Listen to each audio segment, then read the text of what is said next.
सासुरी मेरी गदकी पासुरी ससेरु शिरकु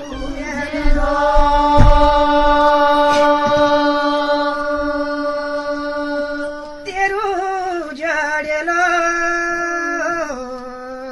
सासुरी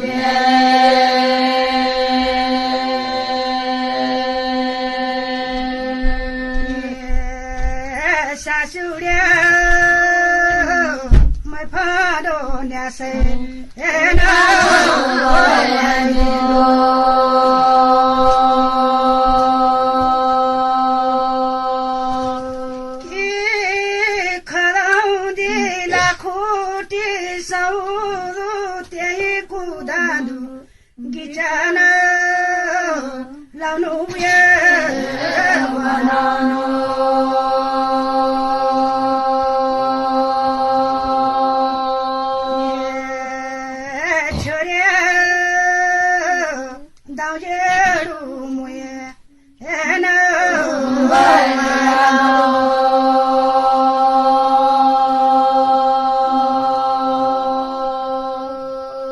तो दोस्तों, ये बहुत ही खूबसूरत मेलोडी, बहुत ही सुंदर गीत अभी आप सुन रहे थे हमारी गढ़वाल की, उत्तरकाशी की, बड़कोट की महिलाओं की जुबानी।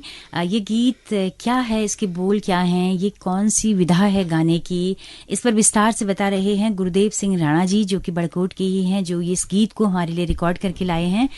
गुरुदेव सिंह राणा जी उत्तराखंड मुक्त विश्वविद्यालय में सहायक निदेशक हैं IT में। तो गुरुदेव जी, आपका बहुत बहुत स्वागत है और आपका बहुत बहुत शुक्रिया कि आप इतना खूबसूरत गाना हमारे रेडियो के श्रोताओं के लिए लाए हैं। धन्यवाद मैम।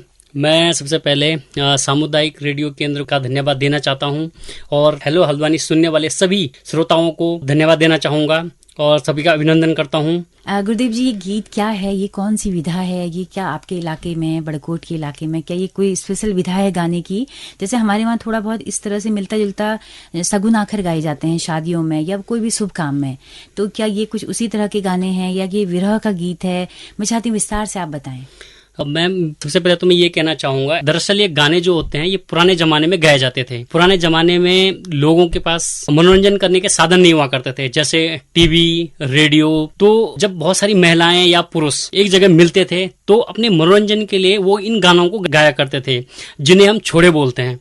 छोड़ों के माध्यम से ये लोग अपना मनोरंजन करते थे। ये विधा छोड़े कहलाती है। ये लोग अपने दुख सुख, किसी के बारे में कुछ बोलना या फिर अपने विचारों को व्यक्त करना, तो ये गानों के माध्यम से उनको व्यक्त करते थे। इसमें सारे भाव हैं, इसमें करुण भाव भी होता है और प्रेम रस भी है। और कई बार क्या आता है कि किसी को याद अगर कोई करता है तभी इन गानों को गाया जाता है। और जो ये गाना भी गाया है, ये मसाल गांव की रहने वाली महिलाएं हैं। मैं मसाल गांव का रहने वाला हूँ। तो इन्होंने किसी को याद करके गाना गाया, किसी की याद में गाना गाया जी, मतलब शायद अपने भाई की याद में। अपने भाई की याद में, हाँ। तो ये गाना गाया गया मतलब। जी जी जी। अच्छा, ये भिटौली का महीना भी अभी हाल में गया है, क्या उसी पर्पज से आपके वहाँ भिटौली का महीना होता है कि चेली बेटियों को मायके से भिटौली आती है? हाँ, ये हम होता है मैम, ये त्योहार भी हमारे यहाँ होता है। ये वो चैत्र का महीना कहते हैं। इसमें हम दोपहरी देते हैं, मतलब जो कन्याएं होती हैं। तो मतलब उस टाइम तो नहीं था ये। एक्चुअली मैंने शूट किया था जब मैं गाँव में, हमारे यहाँ एक जग्गी होती है देवताओं, तो उस टाइम सारी महिलाएं एकत्रित हुई थी, इकट्ठा हुई थी। तो उन्होंने पुरानी संस्कृति जो लुप्त होती जा रही है उजागर किया था इसको, मतलब उसको फिर से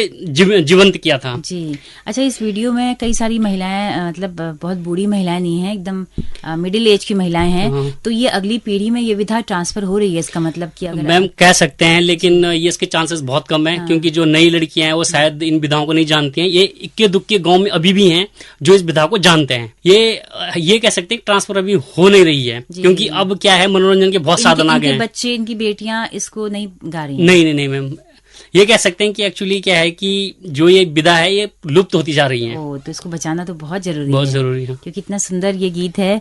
तो इसमें भाई को याद करके महिलाएं रो भी रही हैं बीच में, और गा भी रही हैं। तो ये आपके वहाँ जब जागर वगैरह लगती है क्या तभी इस तरह के गीत गाए जाते हैं, या कभी भी महिलाएं ऐसे गा नहीं? लेती ये हैं? मैम जरूरी नहीं कि जागर के वक्त ही गाया जाए, ये कभी भी अगर इकट्ठे हो जाएं, हाँ। कभी मनोरंजन करना हो जी। तो क्या महिलाएं मतलब इसको बहुत शौक से सुनती हैं, क्योंकि ये पुरानी संस्कृति है और इसको हम जीवंत करना चाह रहे हैं दोबारा से। तो ये अच्छे लगते हैं, पुरानी जो संस्कृति है हम उसको याद करते, तो हम क्या दोबारा से पुराने और जा रहे हैं। बिल्कुल। कभी जैसे महिलाएं जंगल गई हों तो जंगल में भी क्या इस गीत को गाते हाँ हैं? गाते हैं मैम, लेकिन उस टाइम उसका जो रस या भाव है वो अलग होता है, अच्छा, वो अलग हो जाता वो अलग भाव हो जाएंगे। उस टाइम खुशी का माहौल, कभी जब खेतों में काम करते हैं उस टाइम फिर कुछ अलग अलग स्वर होते हैं, कभी किसी को याद करें तो उसके अलग वो हो जाते हैं। तो ये जो छोड़े लिखे हुए हैं ये पुराने दौर के ही लिखे हुए हैं, अभी नए पीढ़ी ने इसमें कुछ लिखना शुरू नहीं किया? ये छोड़े में लिखे हुए नहीं। एक्चुअली अगर मैं कहूँ कि मैं किस परंपरा से हाँ, आए मैं हैं। अगर आप कुछ कहना चाह रहा हूँ तो मैं उसको गीतों के माध्यम से व्यक्त कर रहा हूँ। जी जी जी। मैं अगर कोई अपने मेरा कोई दर्द है, कोई दुख है, अगर मैं उसको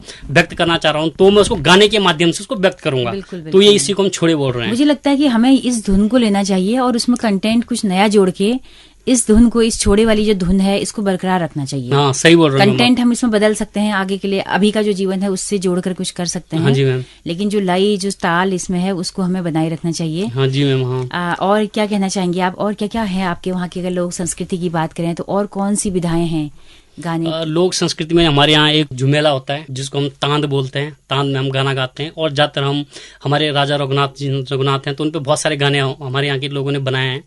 उसमें हमारे यहाँ लोकल गायक भी हैं जो कि लगातार इस पर काम करते हैं। और मैम हमारी संस्कृति ये है कि धीरे धीरे करके बहुत सारे त्योहार जो हैं कि जो हमारे विलुप्त होते जा रहे हैं। जैसे कि हमारे यहाँ देवलांग होती है, आपने दिवाली के 1 महीने बाद हमारे यहाँ देवलांग भी होती है। अच्छा। तो मैम ऐसे ऐसे त्योहार हैं और पहले बहुत सारे त्योहार हम मनाते थे। शायद मैं ये कहूंगा कि शायद मैं भी उन्हें भूल चुका हूँ। सच तो ये भी है क्योंकि मैं भी गांव में बहुत कम रहा, लेकिन ये है कि आज भी जो गांव की विधाएं हैं, जो गांव में जो भी मतलब त्योहार मनाए जाते हैं, जब मैं बचपन में था मुझे बहुत याद आती थी उनकी और मतलब बहुत इंजॉय करते थे हम उन त्योहारों को। लेकिन बस ये कि हमारा बदकिस्मती बोलें या हम कुछ बोलें, लेकिन हम भी उन चीजों से दूर होते जा रहे हैं। बिल्कुल बिल्कुल बिल्कुल। जो कि बहुत जरूरी है हमें अपने बच्चों तक मतलब इन चीजों को पहुंचाना। आपके वहाँ एटलीस्ट फिर भी अभी पोशाकें वगैरह जो वेशभूषा होती है वो अभी भी बनी हुई है ठीक ठाक, पुरानी लोग अभी भी पहनते हैं? नहीं, कुछ कुछ जगह है मैम, ऐसा नहीं कि सभी लोग पहन रहे हैं। अच्छा। क्योंकि ज्यादातर लोग अब काम के लिए बाहर आ रहे हैं, मतलब पलायन बहुत ज्यादा हो रहा है। गांव में कह सकते हैं कि बहुत कम लोग गांव में हैं। ज्यादातर लोग जो भी नौकरी कर रहे हैं बाहर ही जा रहे हैं। गांव में बहुत कम लोग हैं जो गांव में हैं।